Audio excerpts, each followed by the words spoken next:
Bonjour à tous. Si vous avez suivi la loterie NBA qui s'est tenue le lundi 12 mai, vous avez dû voir que les Spurs se sont encore très bien tirés. Ils n'avaient que 6,3% de chance d'obtenir le second choix, et ils l'ont fait. Ils ont grimpé de 6 places par rapport à leur probabilité la plus élevée, qui était d'obtenir le 8e pick.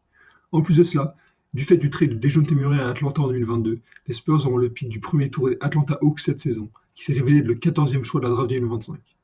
Alors, avec toutes les opportunités actuelles sur le marché et la draft qui a été annoncée comme prometteuse par les scouts NBA, que doivent faire les Spurs pendant cette off-season 2025? J'ai donc analysé 3 scénarios qui me semblent possibles et intéressants pour la franchise de San Antonio cet été. Le premier serait de faire un gros move, un trade pour Giannis ou Kevin Durant. Donc c'est celui dont tout le monde parle, ce scénario, car il fait évidemment rêver sur le papier et qui mettrait très certainement les Spurs en position favorable pour prétendre au titre NBA. Donc d'un côté, il a l'opportunité d'une vie pour San Antonio et pour tous les autres franchises NBA si Giannis Antetokounmpo concrétise ses envies apparentes de départ et demander le trade à Milwaukee, ce qui semble être une situation de plus en plus probable.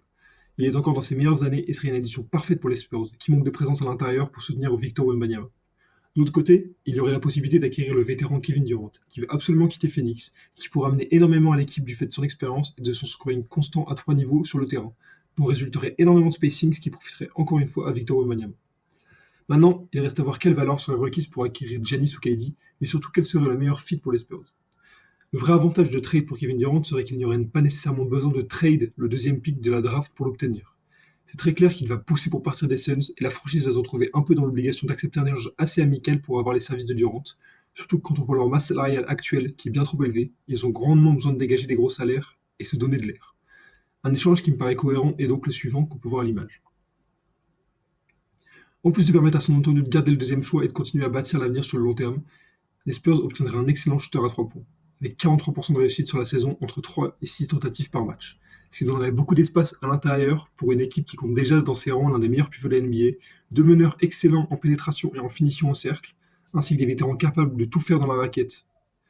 KD amènerait également avec lui une expérience importante en play-off, qui sera très clairement l'objectif minimal des Spurs la saison prochaine, et plus encore s'ils vont loin dans la post-season. Pour terminer, Kevin Durant pourra amener de la création du fait de sa qualité à la passe qui est très sous-estimée, un peu plus de rebond et de la défense au périmètre. Tout cela fait beaucoup de sens, surtout quand on voit que San Antonio est classé 20e en pourcentage à 3 points dans toute la NBA et qu'il était également que 19e en pourcentage de victoires durant les clutch games, avec un triste bilan de 17 victoires pour 20 défaites. KD ferait énormément de bien dans ces deux aspects qui sont parmi les plus importants de la NBA moderne. Maintenant, en ce qui concerne Giannis Antetokounmpo, ça ferait également beaucoup de sens pour l'équipe. Il viendrait faire passer San Antonio d'une équipe qui en manque de présence à l'intérieur à l'une des équipes les plus dangereuses dans ce domaine avec deux des meilleurs intérieurs de toute la NBA. Sa faculté à aller au panier, à y scorer très efficacement et à provoquer des fautes, ce serait une addition qui serait absolument parfaite pour les Spurs, surtout pour le pivot français Victor Wembanyama du coup, qui aurait beaucoup moins de pression défensive dans les raquettes adverses, comme on a pu voir cette année, avec tous les joueurs qui étaient concentrés sur lui et avec la gravité qu'il avait, et comme il n'avait pas beaucoup de solutions à l'extérieur, c'était compliqué. Avec Giannis, il pourra jouer son jeu beaucoup plus facilement. Tout comme Kevin Durant, Giannis c'est un passeur très adroit avec une vision de jeu très sous-estimée. Et donc à travers ça et sa pénétration, il pourrait donner des bonnes passes aux shooters de San Antonio qui seraient plus libres étant donné que la raquette serait un peu plus renforcée par les équipes adverses.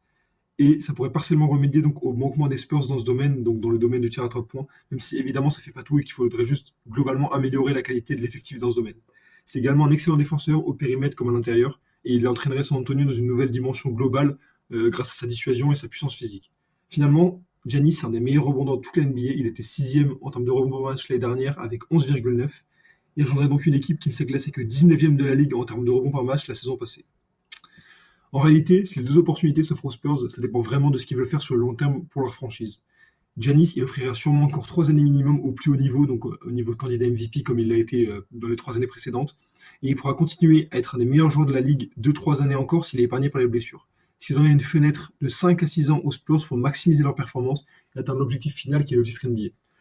Pour Kevin Durant, c'est un peu différent l'objectif, parce que même s'il a encore un excellent niveau, comme on peut le voir et on peut le constater sur ses récentes performances, il pourra probablement pas maintenir ce rythme pendant encore très longtemps. Évidemment, je peux me tromper parce que personne ne voyait des joueurs comme LeBron à ce niveau-là à 40 ans, ni même KD à cet âge-là après toutes les blessures. Mais je laisse encore à Durant que quelques années, je dirais 2. Ça reste toutefois non négligeable, surtout en NBA quand on vise le sommet, et tout va extrêmement vite. Et c'est une ligue où les blessures peuvent radicalement changer le destin d'une équipe. En plus, les Spurs pourraient continuer de construire leur futur par la même occasion en conservant le deuxième pick de la draft logiquement et avoir une équipe jeune et prometteuse même après le départ de Kevin Durant. Ainsi, du coup, l'obtenir, ça permettrait de conserver du capital de draft sur le long terme et offrirait une petite fenêtre pour le titre, alors qu'échanger beaucoup de pièces pour Antetokounmpo serait un pari très risqué, surtout quand on connaît ses récents problèmes de blessure au moment des playoffs, notamment en 2023 et 2024. Cependant, comme je viens de l'évoquer juste avant, en NBA tout va extrêmement vite et la santé d'un joueur qu'on considère comme le futur de sa franchise n'est jamais garantie. Alors même si ça coûte cher, je pense que les Spurs seront plus enclins à aller chercher Giannis si l'opportunité se présente sérieusement à eux. L'année dernière, ils ont obtenu De'Aaron Fox, qui est un des meilleurs meneurs de la ligue, dans un trade très avantageux. Ils seront donc largement aptes à proposer un bon échange de joueurs à Milwaukee sans compromettre la cohérence de leur effectif actuel. En parlant de cohérence, voici maintenant le scénario qui me semble le plus probable et qui est le plus en harmonie avec les cultures de la franchise. En effet, les Spurs ont construit leur dynastie, donc leur dynastie de victoire dans les années 2000 et au début des années 2010, en créant des rosters, des équipes qui étaient conçues pour jouer un basket collectif et défensif avec le moins d'ego possible. Alors, quand on sait à quel point la draft de cette année elle est annoncée prometteuse par les scouts et les experts NBA, l'opportunité pour les Spurs de choisir 2 picks dans le top 15 elle est excellente et elle permettrait de combler quelques manques si les choses s'avéraient être payantes sur le long terme. Voici donc la stratégie pour laquelle les Spurs vont selon moi opter le 26 juin prochain, donc qui sera le jour de la draft. En deuxième position, comme tout le monde le dit, tous les mock drafts l'ont dit avant et après la loterie, les Spurs vont choisir Dylan Harper. Donc c'est un meneur assez grand et physique qui a montré de bonnes capacités à la création et à l'organisation du jeu cette année avec son université de Rutgers. Il avait des très bonnes moyennes, avec 19,4 points par match, 5 rebonds et 4 passes décisives par match également. Ajoutez à cela 1,5 interceptions par match. Sa réussite à 3 points, elle n'est pas excellente, tout comme le lancer franc, mais il a des pourcentages exceptionnels proches du cercle, avec un taux de réussite de plus de 70% dans ce domaine. Dans l'histoire de la NCAA, donc c'est la Ligue universitaire américaine de basketball, il y avait seulement 5 joueurs qui avaient un aussi bon pourcentage que Dylan Harper dans le domaine de la finition proche du cercle. Donc Zion Williamson, Marvin Bagley, DeAndre Ayton, Ben Simmons et Jalil Okafor. Seuls Dylan Harper et Ben Simmons parmi cette liste ne sont pas des intérieurs, sachant que Ben Simmons il fait 2,08 m et que Dylan Harper il en fait 1,95 à 96. Alors du coup il permettra aux Spurs de renforcer encore plus leur effectif et d'avoir un des meilleurs backcourts de toute la NBA en termes de pénétration dans la raquette et d'attaque au cercle avec De'Aaron Fox et Stephen Castle qui sont très bons dans ce domaine également. Donc l'identité du joueur que les Spurs il faut choisir en deuxième, elle est assez évidente, parce que même s'ils n'ont pas forcément besoin d'un meneur supplémentaire, Harper c'est un trop bon prospect pour se passer de service. Maintenant, en ce qui concerne le 14e pick, ça va être un peu plus intéressant, mais les Spurs n'ont toujours pas vraiment de choix, parce qu'ils vont absolument devoir choisir un ailier ou un intérieur pour venir développer leur présence dans la raquette, ou alors leur spacing avec des 3 points, parce que ça leur a beaucoup manqué cette saison, comme on a vu tout à l'heure. Donc au-dessus du 14e pick, il y a quelques noms qui ressortent assez souvent comme potentiellement disponibles pour les Spurs. Premièrement, il y a Rasheer Fleming, donc c'est un poste 4 de 2,06 m qui a un pourcentage de réussite de 64%. Il a des moyennes de 15 points, 9 rebonds et environ 1,5 contre et 1,5 interceptions par match avec son université cette année. C'est un très bon défenseur qui est efficace offensivement et en contre-attaque étant donné sa vitesse qui est assez impressionnante pour sa taille. Il pourrait fortement poser dans la raquette adverse où il reste cependant quand même assez limité en termes de création offensive. Il est un peu plus vieux que le reste de la draft, mais sa progression au cours de ses 3 saisons à l'université montre une potentielle évolution à NBA, notamment à 3 points où il a shooté à 39% sur la saison avec entre 2 et 4,5 tentatives par match en moyenne, ce qui est une belle évolution en comparaison de sa première année universitaire où il shootait à 30%. Il y a également Carter Bryant, qui est un poste 3, 4, mais plutôt un ailier quand même, qui fait 2,03 m. C'est un des meilleurs prospects du côté défensif du terrain de la draft. Il est très athlétique avec la 4e plus grosse détente de la draft combine. Il possède une versatilité défensive très importante. Il est capable de contenir à la fois des meneurs comme des ailiers. Ses stats, elles sont pas exceptionnelles simplement offensivement, mais il avait l'un des plus bas taux d'usage parmi tous les prospects du top 15. Il reste cependant un bon finisseur au cercle et un shooter assez bon à 3 points avec 37% sur en moyenne 2 tentatives par match. Et maintenant, du coup, on va voir la dernière opportunité pour les Spurs au pick 14 de la draft, qui serait donc Noah Essang. C'est un Français, le deuxième joueur le plus jeune de cette draft, juste derrière Cooper Flag, qui est projeté numéro 1. Et il a réalisé une très bonne saison avec le Ratio Farm ULM, qui est un club professionnel en Bundesliga basketball en Allemagne, avec lequel, depuis janvier, il tourne en 12 points, 5 rebonds et 1,3 interceptions par match. Pour sa taille de 2,08 m, il se déplace très bien. Il est assez explosif, athlétique, il a une assez grande envergure pour attaquer le cercle, surtout avec des cuts derrière les défenseurs ou des spins.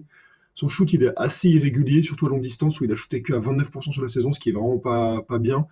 Mais ses qualités athlétiques et sa versatilité défensive font de lui un joueur à surveiller pour San Antonio qui pourrait rendre des services assez intéressants aux postes 3 et 4 qui sont absolument nécessaires de fournir pour la saison suivante.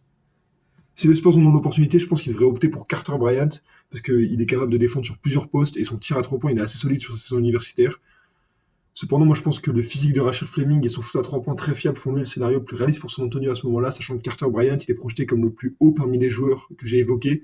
Il y a des drafts qui le voient 7ème carrément, parce que quand même c'est un très bon prospect défensivement et qu'offensivement il a pas du tout montré cette saison, étant donné que comme j'ai dit il avait un très bas taux d'utilisation avec son université. Alors maintenant, on va voir le troisième et dernier scénario que j'ai imaginé pour les Spurs en cette off-season 2025. Donc l'idée globale, ce serait de drafter Dylan Harper en numéro 2, comme sur la situation précédente, mais cette fois-ci de trade up avec le 14e pick et le 38e pick du second tour que les Spurs ont à leur possession, au lieu de les choisir comme une draft normale, pour essayer d'aller obtenir l'un des deux pivots projetés dans le top 6 à 10 de cette draft. En effet, il y a d'abord Kraman Malwash, qui est le Soudanais de Duke University, qui a montré de très belles choses cette saison et dont le parcours révèle un grand potentiel. Malwash n'a commencé le basketball il n'y a que 5 ans de cela, donc ce qui est vraiment très très peu, surtout quand on est projeté top 10 de la draft. Mais son physique impressionnant et sa mobilité, sa capacité à jouer en pick and roll et à être une excellente menace au lob font de lui un des prospects les plus intéressants et les plus captivants de la draft 2025. Il doit encore beaucoup développer son jeu offensif, sa compréhension de l'attaque en général, mais aussi sa présence au rebond, ce qui est sûrement dû à son manque d'expérience.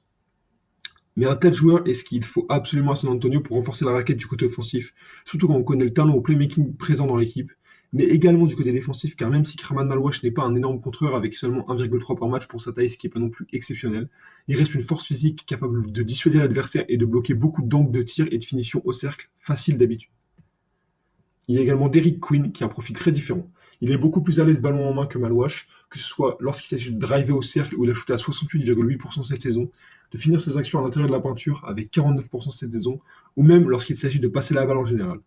Son faible total de passes décisives par match ne lui rend pas hommage, et Quinn a un playmaking très avancé pour un intérieur, potentiellement le meilleur de la draft.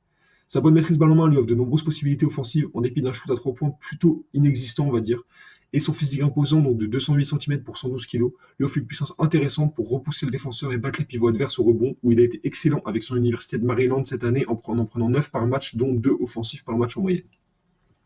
Il devra cependant faire attention à sa concentration et son implication en défense, car il n'a pas été très impactant de ce côté du terrain au cours de sa saison universitaire.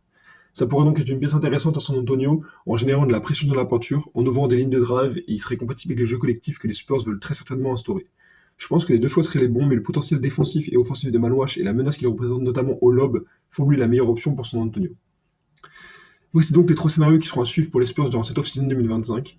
Après, bien sûr, ils auront énormément de travail à faire, notamment sur le marché de la free agency, où ils devront aller chercher des shooters et ou de bons défenseurs sur les ailes, ce qui est absolument nécessaire pour viser les playoffs. Ils auront possiblement d'autres opportunités de trade qui leur seraient moins coûteuses. Je pense à Cam Johnson, par exemple, qui serait un fit parfait dans l'équipe actuelle grâce à son excellent shoot et sa défense qui est suffisante. Mais voilà, c'était à peu près ce que je pensais sur la off-season des Spurs 2025. J'espère que la vidéo vous aura plu et je vous souhaite la bise.